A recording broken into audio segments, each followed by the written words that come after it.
Well, my sons, now it is time for my thoughts on the Nintendo Switch 2 after that, brief pause to parody Stop Killing Games, a movement that I really hope comes to pass with flying colors. That being said, now we get to talk about the Nintendo Switch 2, and I am very excited seeing as we've had some time to kind of stew and, when new games come out, I think it needed a little more time. Now, also, you might be wondering about the hat. Well, that's because I'm gonna have to fight off a lot of Nintendo fanboys. A lot. I can't fight them all. I can't fight them all. I don't know how I made it home alive. So the Nintendo Switch was one of the most revolutionary consoles of, the modern age, basically. That being 2017. Now, with its successor, the Nintendo Switch 2, on the other hand, well, honestly, I might be getting a little bit ahead of myself, but the launch, my immediate thoughts and everything else like that, I really wanted some time to stew on it. And honestly, seeing the games that launched after the fact, or during the fact, it sucks. Mario Party Jamboree TV came out, and it's already having problems. I just had to work that somewhere into the script. So the launch itself was fine, nothing crazy. I worked at GameStop as a seasonal hire. We hosted a small Smash tournament and had some Mario Kart in between. It was super cute and fun. I really hoped that I would be there a little bit longer, but I really loved my time there, and I wish I was more than just seasonal fodder that organized the back room just so that we could roll the switches in the back. I was a bit upset when, the inspiration of this channel was invited to New York City. But, unlike the inspiration for this channel, I'm not rich off YouTube yet, and I'm not sponsored by Nintendo. So I can kind of just say what I want! Another thing I'm not sponsored by is NeuroGum. Now, if you have ADHD, honestly, this is a lifesaver. It's got, L-theanine, a bunch of B vitamins, and, of course, natural caffeine. I'm not sponsored. There's no affiliate link. Just go find it on TikTok or something. Don't get it on Amazon. It's too expensive on Amazon. Yeah, that's pretty much it. Which is also funny because I'm like a train ride to the New York City store. I mean, if I did want to go, I wouldn't have gotten the sweet coin I got with the Nintendo Switch 2 pre-order. And I also didn't get the Switch 2 preloaded with Mario Kart. I got one of the first rounds of consoles only, seeing as I wasn't really expecting to get Mario Kart, as it would have been the only Nintendo exclusive game at the time, but hey, that's honestly fine by me. But then I remembered I had a credit card. But I would soon come to find out that no scalpers were able to resell this, really. So, not for nothing. I'm sure if I asked my boss, though, at the GameStop, he would have gotten me the Mario Kart bundle, but it's fine. I like physical media anyway. That being said, our store had extra Switches for whatever reason. GameStop also did a second dose of Switch 2 pre-orders, so props to GameStop and props to Best Buy for, the pre-orders and how they went, because that's where I got my Switch 2, was Best Buy. Target, on the other hand, is known for canceling pre-orders because they suck, so yeah. Hold on, let me just grab this just in case there are any girls in the chat. Yeah, I don't like overly priced trinkets, and I don't like overly priced coffee. In fact, I rarely like coffee, but I'm starting to get into it. I'm more of a tea guy. But yeah, Target kind of sucks. So the launch went off without a hitch. Everyone was happy, everyone enjoyed. The Switch won before we all tossed it out the window. Well, except for people who do video game reviews online. See, mine's still hooked up? So the games that were released at launch, let's just start off with the non-Nintendo ones at GameStop. We only had a few games that were there, but I'm going to go over basically all of the ones that were just available at launch, or if you were to go to other stores and find them. We had Street Fighter 6, Bravely Default, Remastered, Puyo Puyo, Sonic, Generations, again. It is literally still my worst review, and I looked at all 3 versions. Go watch the video, please. Hogwarts Legacy, Split Fiction, Rune Shacter or RuneScape. Rune what now? I don't really know that franchise that well. We also didn't get a lot of download codes either for things to be able to be pre-ordered.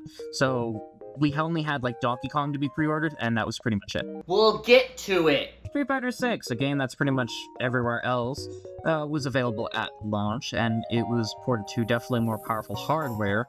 But on the flip side, the Nintendo Switch 2 variant has the ability to access overpriced amiibo. Yeah, these amiibo really don't do anything. I think they get you like themes or something for your camera mode or whatever. It doesn't even give you like a computer to fight like in the Super Smash Bros. Series. Whatever. I don't really understand how 40 bones is the asking price for these things. It's a pretty steep ask and not a lot of reward. And on top of that, my GameStop still had amiibo by time I was like let go for the season or I guess the Switch 2 launch. In those few weeks coming after, I still see them in the store. The problem is no one wants to buy these things when you could just buy the NFC chip online, and I mean, honestly, if you really want something cheaper, I'm sure you could find a 3D print of the other amiibo online. We also had the Bravely Default remake, which, okay, cool, that's actually awesome. I'd love to see more 3DS remakes. If anyone was waiting for that, I mean, cool. I mean, I'm still waiting for Kid Icarus, but sure, fine. Yeah, I can't tell who's hurting more, the Kid Icarus fans, the F-Zero fans, or the Earthbound fans. I'll let you guys decide that one. Hogwarts Legacy. I mean, if you have the Switch 1 version, there's like an upgrade upcharge for $10, but I ain't paying for it. Heck, I didn't even pay for the Switch 1 version. It was just given to me. Hitman Assassination Signature Edition. Hooray! I am so sure the Signature Edition stuff will be modded later on Steam or just be an add-on pack. Same can be said for Yakuza 0 Director's Cut. Again, or it's just a timed exclusive. I mean, the same thing happened with a bunch of other games like, I don't know, Rayman Legends? Or was it Origins? I don't really remember. They just had the Mario costumes, and that's pretty much it. There we go. Ah, yeah, Rune Factory, a game that... Never heard of it. Sonic X Shadow Generations. I've talked about this game so much, and just, it's a lot. I've talked about it a lot. It was one of the first videos I ever did on this channel. Please go watch it. Look, I bought it for the Switch 1, just because I wanted to send a message about these stupid game key cards.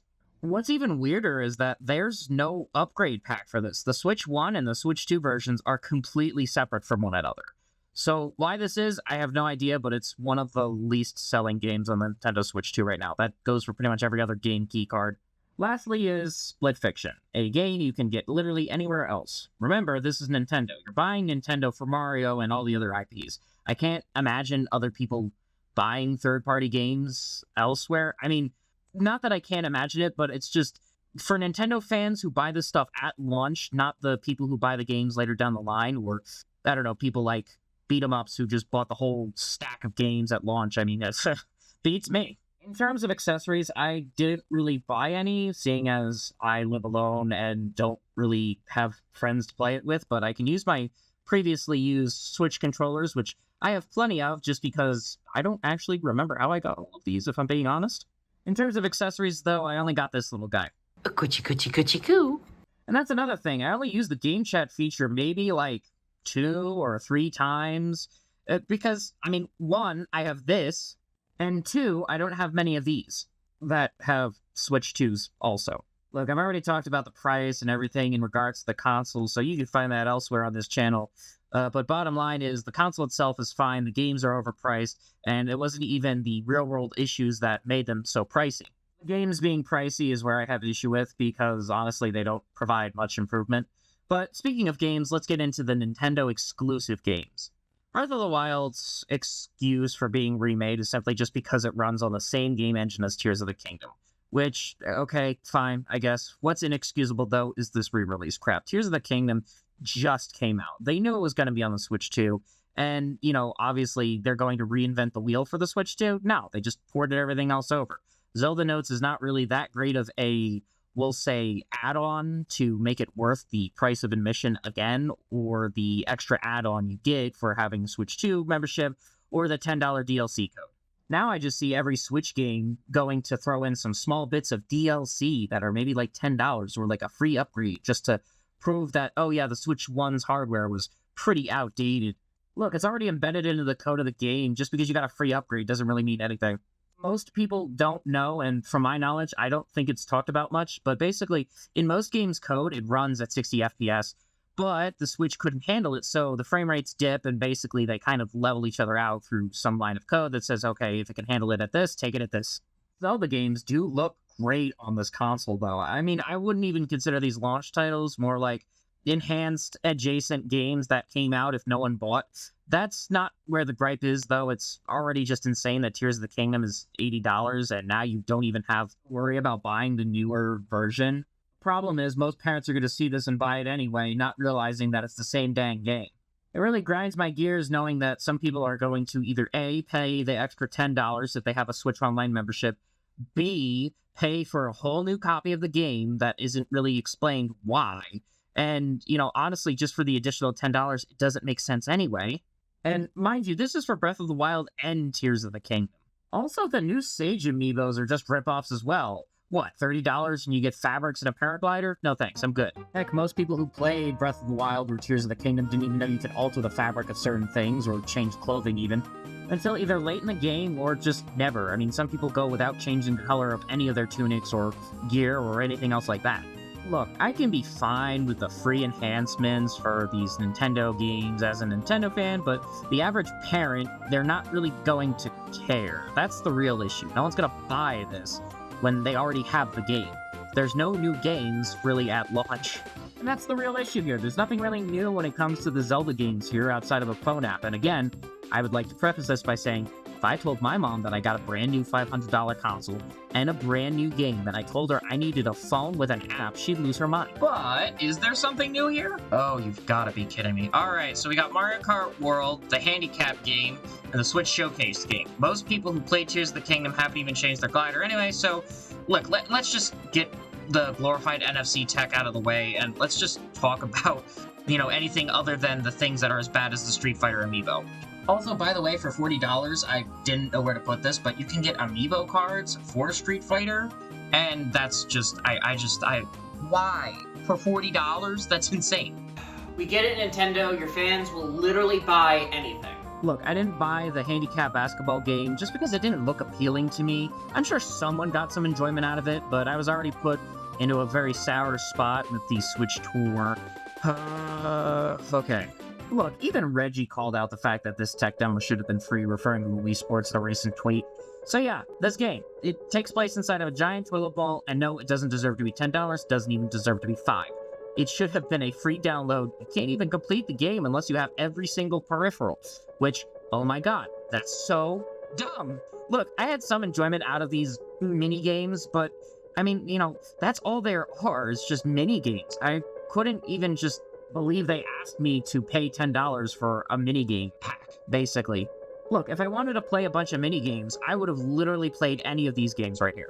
So look, it's a great technical showcase, but here's the thing. Remember when 1-2 Switch came out and how it showed everyone the technical capabilities of the Nintendo Switch? Well, literally no game outside of maybe the Nintendo Labo for the Switch just used this technology. So it's going to be the same thing for the Switch 2. It's a cute little gimmick that no developer wants to do anything with because they stopped caring about motion controls after the Wii generation of consoles. Okay, I'm sorry if this pisses anyone off, but am I the only one who thinks this, or am I crazy here for thinking this?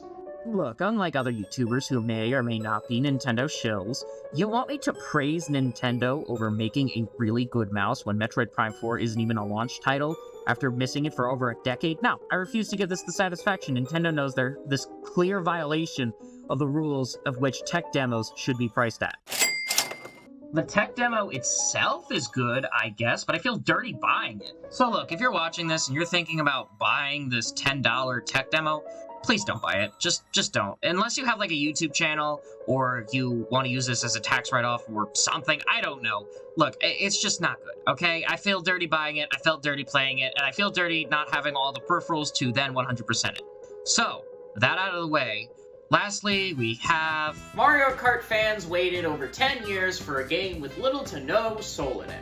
In my opinion, this is the worst Mario Kart game, outside of the Game Boy Advance game, but even then I have some sense of nostalgia for it. That's right, Scott isn't the only one whose first Mario Kart this was.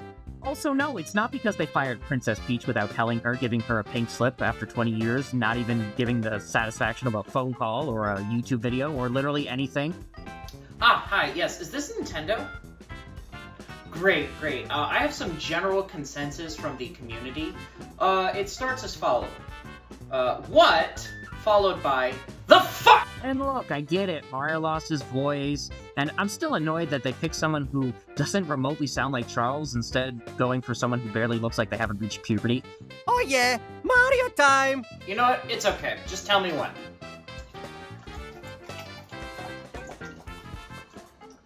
Also, Miyamoto isn't even in the credits of Mario Kart World, which baffles me, so, his dad's gone as well.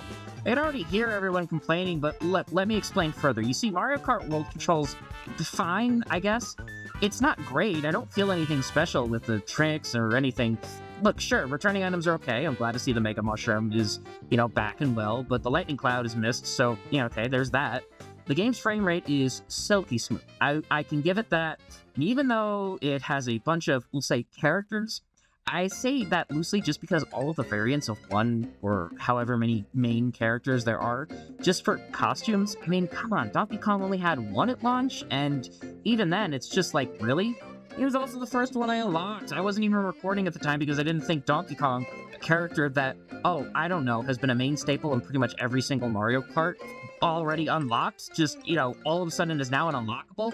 He's no longer on the base roster, which really tells you a lot on this game now. I really didn't think the first member of the DK crew would be an unlockable character. I mean, gosh, that's just weird to me. And if you're a so-called Nintendo fan who's been playing Mario Kart for years like me, I mean, you already know how weird that sounds coming out of my mouth. The real question is, why? I don't feel rewarded for getting these costumes. I don't even think these stickers you get for your card in this open world are good anyway. You know what these stickers would have been good for?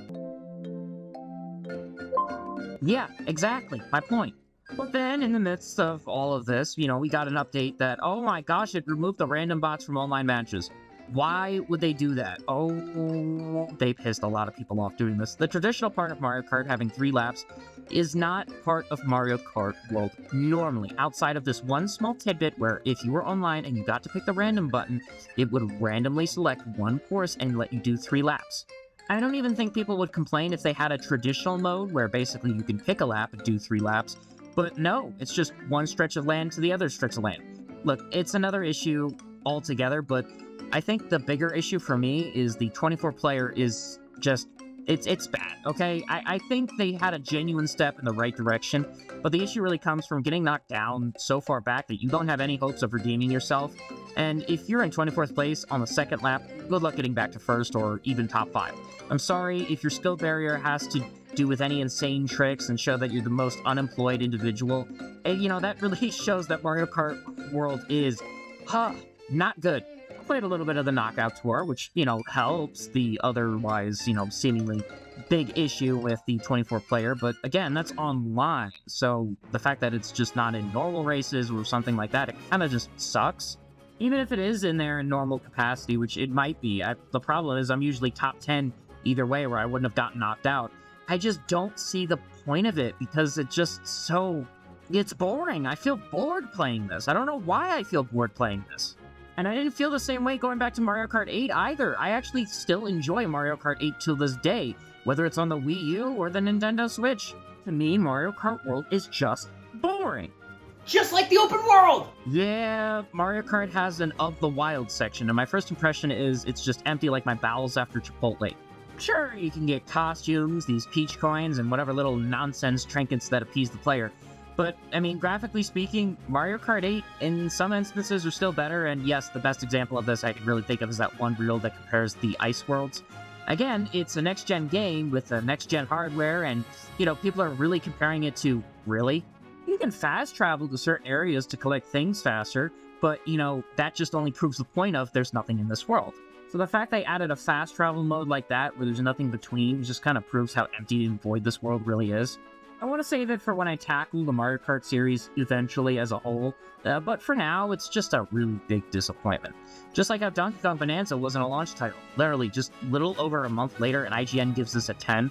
No, seriously, how many more reasons do we need to not trust IGN? So Donkey Kong is fun and prioritizes fun, however, it has its, technical limitations, even though it's a technical marvel with the voxel engine they have. There's still notable frame rate drops early on in the game, and even later on, still, I know it's not that bad, but where Mario Kart World runs smoothly and has literally nothing in its open world, Donkey Kong sometimes runs rough with tons of things in its open world. So, this is next generation Nintendo games really needs to get its act together. That being said, if both of these came out at launch, I don't think I would have made the direct comparison. The fact that I had enough time between these two games really shows that, there's a notable difference here. mind you, these are the first two in-house new Nintendo Switch 2 games, so the fact that these guys weren't talking to each other, or it doesn't seem like they were, really kind of shows. Also, that's the thing. I'm comparing it to its predecessors, the Switch and even the Wii U. One game usually is the star attraction, and the other is usually a technical marvel. For the Switch, we had Breath of the Wild and 1-2 Switch. For the Wii U, we had Nintendo Land, which again is what the kids call, I think, goated, and New Super Mario Bros. U, which, okay, yeah, that's not a technical marvel, but it was still pretty darn good at the time.